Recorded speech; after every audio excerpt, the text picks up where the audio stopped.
Այն որ մենք Հայաստանում զբոսաշրջության ռեկորդներ ենք ունենում, դրա համար կա երկրորդ շատ առանցքային պատճառը, առաջին առանցքային պատճառը ասացի, մարդիկ ենք, մենք, դուք, Հայաստանի քաղաքացիները իրենց սրտաբացությամբ եւ հյուրասիրությամբ։ Երկրորդ ամենակարևոր պատճառը այդ խաղաղությունն է։ Եվ մենք շատ մեծ դժվարություններով ու բարդություններով դուք հիշում եք նաև Ջերմուկում ինչ իրադարձություններ են տեղի ունեցել, ինչ մեծ լարվածություններ 2022 թվականին ըստ էության բիզնեսը համարյա զրոյացավ Ջերմուկում, բայց մենք այսօր կարողացել ենք դա հաղթահարել, որովհետև մենք խաղաղություն ենք հաստատել, բայց մյուս կողմից երկու կարևոր բան ուզում եմ որ դուք արձանագրենք մենք այսօր իրար հետ։ Առաջինը,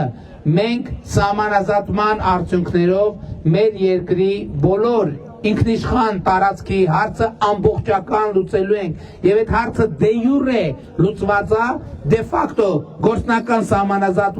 սահմանագծման արդյունքում կլուծվի։ Ինչու եմ ասում դե յուրե լուծված է, որովհետեւ 2024 թվականի սեպտեմբերին ստորագրվեց կամ օգոստոսի վերջին եւ հոկտեմբերին վավերացվեց Հայաստանի եւ Ադրբեջանի սահմանազատման հանձնաժողովների համատեղ գործունեության կանոնակարգը, որտեղ արձանագրված է, որ երկու երկրները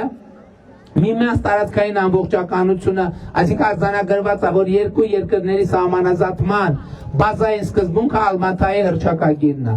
Ինչ է նշանակում Ալմատայի հռչակագիր։ Դա նշանակում է, որ խորհրդային Հայաստանի